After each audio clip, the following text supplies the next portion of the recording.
There are so many different investing approaches out there. You probably know dividend investing or maybe even momentum investing where you chase the winners. Nvidia, anyone? Well, until last week anyway. And of course, there's things like the classic age in bonds rule, where a 70-year-old should have 70% of his money in conservative investments.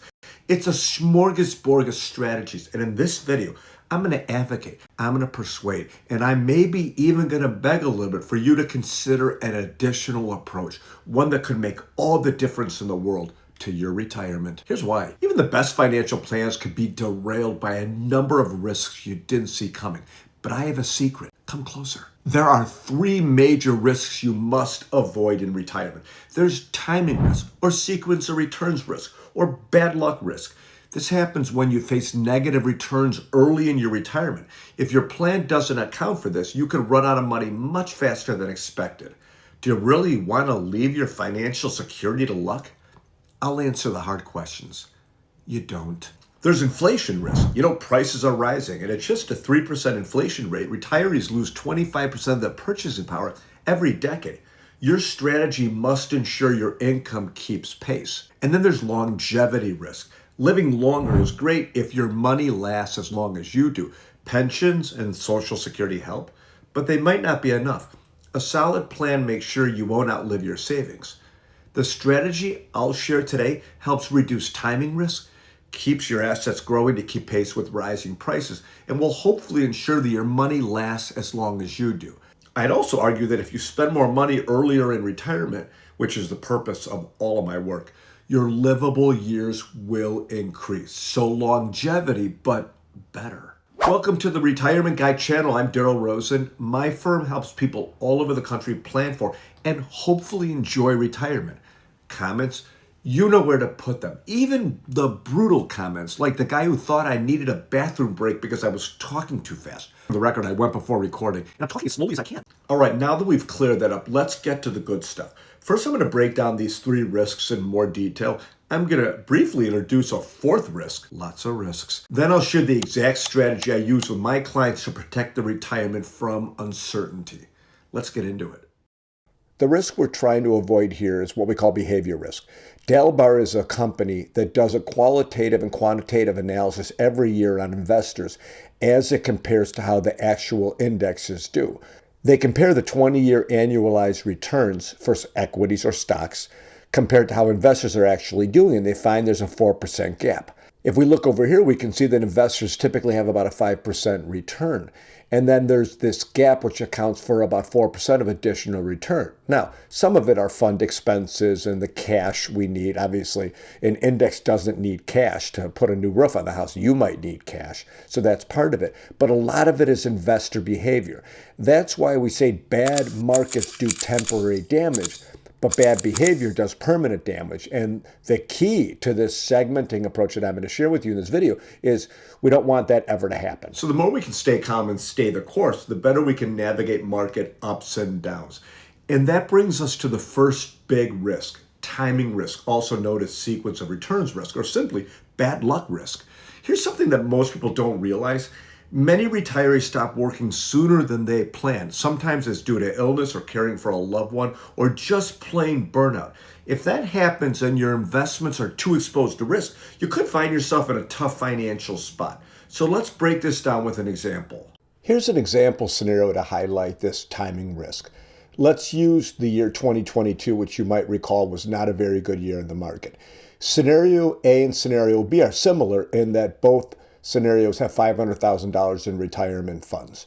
In scenario A, we have a 6% increase or a $30,000 gain to $530,000. Using the 4% rule, which if you watch my videos, you know is something I don't really agree with, but for the purposes of comparison, it can make it easy for this demonstration. 4% of $500,000 is 20 grand. If we take that off 530, we have $510,000 after 1 year. Let's look at scenario B, where the returns are more similar to what happened in 2022. The S&P was down 18%. In this case, I'm using a 10% decrease. 500 goes to $450,000. We're going to take the same $20,000 or 4% of this initial value for spending But in scenario B, we have $430,000 left. I'll share this point again later in the video. With interest rates still above 4% for risk-free assets, there is literally no reason for this to happen to you. By the way, the investing approach that I'm teaching here in this video is one of the 3 pillars of the flat fee securement review. The other 2 are spending more, especially when you're younger and healthier, and reducing taxes. If that makes sense to you, the securement review, go to retirementguide.com for more details. The second risk is inflation. Simply, we need some element of your assets to keep up with the pace of inflation. You can see here with inflation that prices rise, critical things like food and healthcare. Now, inflation affects everybody differently, so that's a subject for another video. However, we do know that basic staples have gone up a lot in price, and we need to have some portion of our portfolio in stocks or equities to keep pace with the rise in prices. Your risk. Remember, the first one is timing risk, the second is inflation, the third that we're trying to mitigate here is longevity risk. Will you live to be 90 plus? Well, at age 65, a single man has a 50% chance of living till age 85, 25% chance of living till age 92. A single woman has a 50% chance of living even longer, to 88, and a 25% chance of living to 94.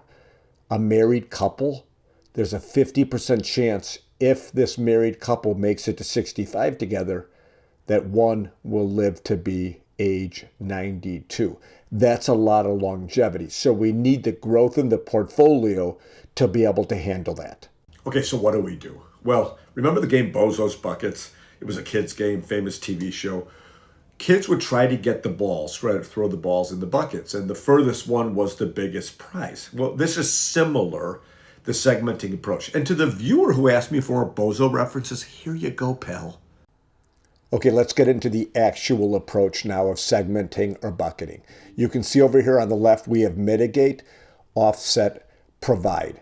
Over here, we want to handle sequence of returns risk or timing risk or bad luck risk, and like the example that I showed you for 2022.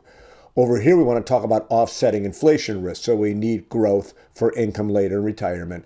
And then this bucket is the legacy bucket or accumulation bucket, later years of maybe long-term care needs or money for your beneficiaries, whatever is most important to you. Here's how we approach each segment in investing style. In segment 1, which would be the first several years of retirement, we should not be taking any risk. A couple years ago, when interest rates were much lower, that was harder to earn returns when the risk-free rate was so low. So the strongest advice I give to people who are nearing retirement is that there is no reason to take risk with money that they're going to need to pay bills early in retirement. As we move over here, we could have conservative or moderate. This could be moderate or moderately aggressive. These segments are for growth later in retirement, so we want to be taking more risk. And then over here, for money that is not going to be needed, that our best analysis of the future shows that this money is not going to be needed. We want this money to grow as it might grow in the stock market with equities and to have the greatest possible chance for more money down the line. So here's how this works in practice with some actual numbers. You can see here that the system is going to tell us based upon all the data we give it, Social Security benefits, ages when we're going to retire, all our assets, and pensions, healthcare, all that stuff is going to go into the system. And what we see here is that we're breaking it down into 5 different segments plus a longevity bucket. And there are actual numbers. So what the system is saying here, because this couple is going to retire early, and they're not going to have the benefit of Social Security early in retirement, so they're going to need more of their nest egg up front. Same right here. But you can see here, when these numbers are a lot lower, that's because Social Security is kicked in. Over here in legacy longevity, this is the amount of money that the system has determined they're not going to need. This amount of money can be for long-term care later in life, or it can be for their beneficiaries. But the system is saying, based upon everything we're giving it, that they're not going to need this $609,000. So it should be aggressively invested. See, that's why we're putting 7% here. But let's come over here, because this is the area where I think it makes the most sense to examine a little bit further. We know that early in retirement is when timing risk or bad returns can affect us the most. That's why we should be taking no market risk in this category. But you see the 2% here? This is suggesting that the money in this bucket is only earning 2%. The beautiful thing right now is that money in a risk-free bucket would actually earn 4%. Now you can see over here what happens. In this segment, we're going to earn a little more money. In this segment, the further we go out, we're going to earn more money, 4%, 5%, 6%, and then legacy longevity would be 7%. So what's happening right here is we're mitigating the timing risk. What's happening in here is we're taking care of inflation. And what's happening over here is we're taking care of that longevity risk. So this is what it looks like in practice. Okay, I hope all this makes sense. If you have questions, please reach out. If you like this video, you might like this one or this one. And thanks for watching.